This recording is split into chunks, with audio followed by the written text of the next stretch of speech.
warahmatullahi wabarakatuh. Perkenalkan, kami dari kelompok 6, kelas 11 MIPA 3, SMA Negeri 1 Parungkuda, akan menjelaskan tentang sistem sirkulasi. Perkenalkan, nama saya Alia Sulistia. Nama saya Febrian Yusuf. Nama saya Intanur Awaliyah. Nama saya Mega Oktaviani Pazria. Nama saya Syahrendira Putri. Nama saya Tiska Amalia. Selamat menyaksikan.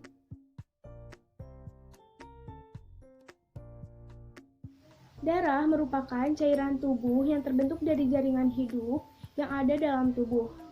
Dalam tubuh manusia, darah memiliki beberapa fungsi. Yang pertama, mengangkut sari makanan, hormon, dan sisa metabolisme yang dilakukan oleh plasma darah. Yang kedua, mengangkut oksigen dari paru-paru dan mengedarkannya ke seluruh tubuh yang dilakukan oleh sel darah merah. Yang ketiga, sebagai alat pertahanan tubuh dengan membentuk antibodi yang dilakukan oleh sel darah putih. Yang keempat, membantu proses pembekuan darah yang dilakukan oleh keping darah. Yang kelima, menjaga stabilitas suhu tubuh.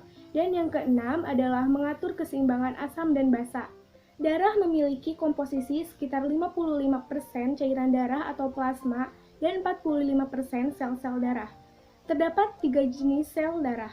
Yang pertama adalah sel darah merah atau eritrosit, yang kedua adalah sel darah putih atau leukosit, dan yang ketiga adalah keping darah atau trombosit. Plasma darah merupakan bagian darah yang berisi 90% air dan 10% protein, garam mineral, hormon, enzim, dan serum.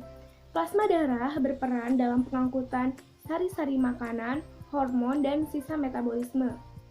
Protein pada darah terdiri dari albumin yang berperan dalam menjaga tekanan osmosis darah, fibronagen yang berperan dalam proses pembekuan darah, dan globulin yang berperan dalam proses pembuatan antibodi atau kekebalan tubuh. Sel-sel darah. Sel-sel darah adalah bagian darah yang berupa padat. Sel-sel darah terdiri dari atas 3 jenis, yaitu sel darah merah atau eritrosit, sel darah putih atau leukosit, dan keping-keping darah yaitu trombosit. Eritrosit berfungsi sebagai pengangkut oksigen. Leukosit berfungsi membunuh bibit penyakit atau berperan penting dalam kekebalan tubuh. Trombosit berfungsi dalam proses pembekuan darah. 1. Sel darah merah atau eritrosit. Sel darah merah merupakan bagian darah yang berwarna merah karena mengandung hemoglobin. Apakah kalian tahu apa itu hemoglobin? Hemoglobin atau Hb adalah suatu protein atau globulin yang berkombinasi dengan senyawa hemin yang mengandung zat besi. Hemoglobin berfungsi mengangkut oksigen dari paru-paru ke seluruh sel-sel tubuh. Yang kedua, sel darah putih atau leukosit. Sel darah putih secara umum dibagi menjadi 2 macam, yaitu sel darah putih granulosit dan sel darah putih agranulosit. Sel darah putih granulosit merupakan sel darah putih yang sitoplasmanya bergranula. Granulosit terdiri dari neutropil, basofil, dan eosinofil. Sedangkan agranulosit merupakan sel darah putih yang sitoplasmanya tidak bergranula. Agranulosit terdiri dari monosit dan limfosit. Yang ketiga adalah keping-keping darah atau trombosit atau juga platelet. Selanjutnya, mekanisme pembekuan darah. Mekanisme adalah proses pembekuan darah yang terjadi ketika pada permukaan jaringan tubuh terjadi luka. Luka pada permukaan tubuh menyebabkan trombosit pecah sehingga membebaskan enzim tromboplastin atau trombokinase. Enzim ini akan mengubah protombin menjadi trombin. Protombin adalah senyawa globulin yang larut dan dihasilkan dari hati dengan bantuan vitamin K. Alat peredaran darah yaitu sistem transportasi yang melibatkan 3 komponen, yaitu darah sebagai medium transportasi, jantung sebagai penompa, dan pembuluh darah sebagai saluran. Pada dasarnya, alat peredaran darah manusia terdiri dari jantung yang merupakan alat peredaran darah yang utama. Yang kedua, pembuluh darah terdiri atas 3 jenis, yaitu pembuluh nadi atau arteri, pembuluh baik atau pena, dan yang ketiga kapiler. C. Mekanisme peredaran darah. Sistem peredaran darah manusia termasuk peredaran darah tertutup dan ganda. Kenapa disebut peredaran darah ganda? Karena dalam satu kali beredar melewati jantung sebanyak 2 kali, yang melewati jantung sebanyak 2 kali terdiri atas peredaran darah pulmonari atau kecil dan peredaran darah sistematik atau besar. Sistem peredaran darah pulmonalis atau sistem peredaran darah kecil, yaitu sistem peredaran darah dari jantung menuju paru-paru dan kembali ke jantung. Sedangkan sistem peredaran darah sistemik atau sistem peredaran darah kecil, yaitu sistem peredaran darah dari jantung diedarkan ke seluruh tubuh dan kembali ke jantung. Golongan darah. Golongan darah adalah klasifikasi darah suatu individu berdasarkan ada atau tidak adanya zat antigen warisan pada permukaan membran sel darah merah. Di dunia ini sebenarnya ditemukan sekitar 46 jenis antigen, tetapi yang sangat dikenal hanya antigen ABO dan antigen RH atau rhesus. Transfusi darah. Transfusi darah adalah proses mentransfer darah atau produk berbasis darah dari seseorang ke sistem peredaran darah orang lain. Orang yang memberikan darahnya disebut donor, sedangkan orang yang menerima darahnya disebut resipien. Dalam transfusi darah, perlu diperhatikan jenis aglutinogen dari darah donor dalam enterositnya. Sedangkan pada resipien, perlu diperhatikan macam aglutinin di dalam plasma darahnya.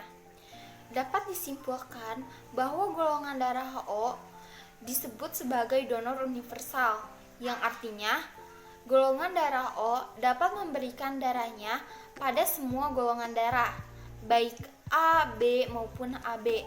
Sedangkan golongan darah AB disebut sebagai resipien universal, yang artinya golongan darah AB dapat menerima semua golongan darah. Kelainan atau penyakit pada sistem peredaran darah.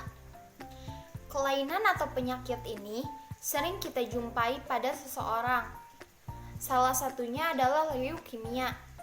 Adapun beberapa faktor lainnya seperti anemia, hemofilia, eritroblastosis fetalis, dan juga hipotensi. Teknologi sistem peredaran darah yang terbagi 7 bagian, yaitu 1.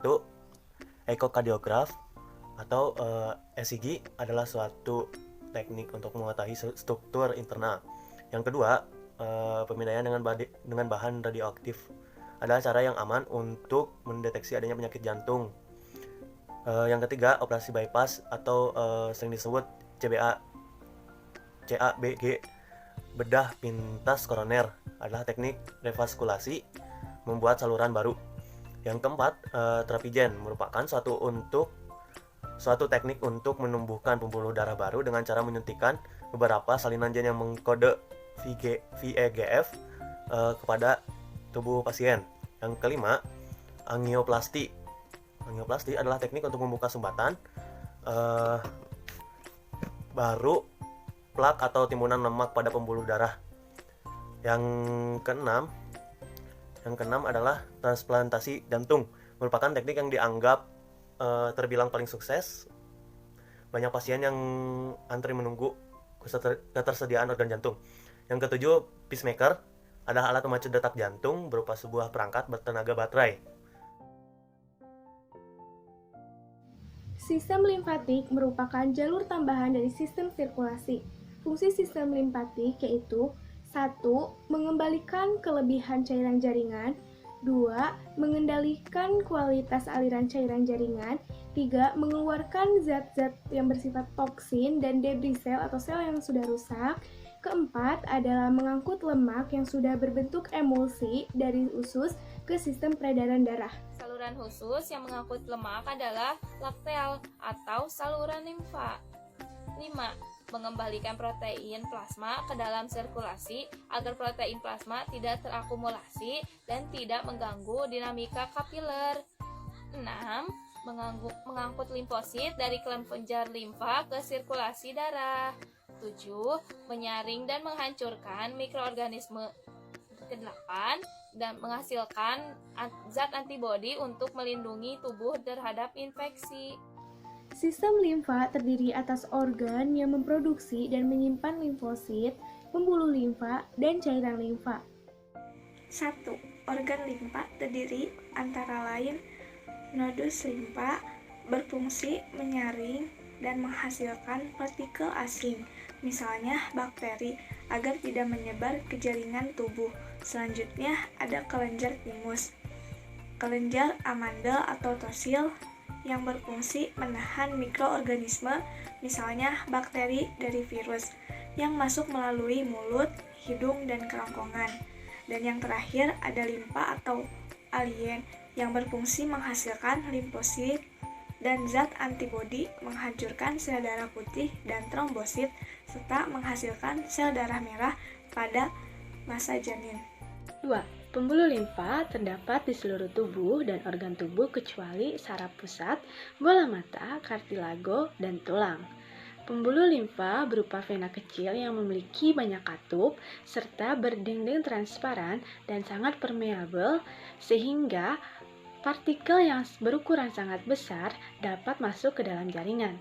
3. Cairan limfa atau getah bening adalah cairan jaringan yang diabsorpsi ke dalam kapiler limfa yang berwarna kekuning-kuningan serta mengandung plasma protein, limfosit, keping darah, fibrinogen, lemak, dan sedikit oksigen. Sirkulasi cairan limfa adalah cairan interstisial dari jaringan masuk ke kapiler limfa. Cairan interstisial yang sudah berada di dalam kapiler limfa mengalir dari kapiler limfa ke saluran penampung, ke pembuluh limfa yang lebih besar, bergabung membentuk trunkus limfa utama. Sekian dari kelompok kami, kurang lebihnya mohon dimaafkan. Terima kasih. Wassalamualaikum warahmatullahi wabarakatuh.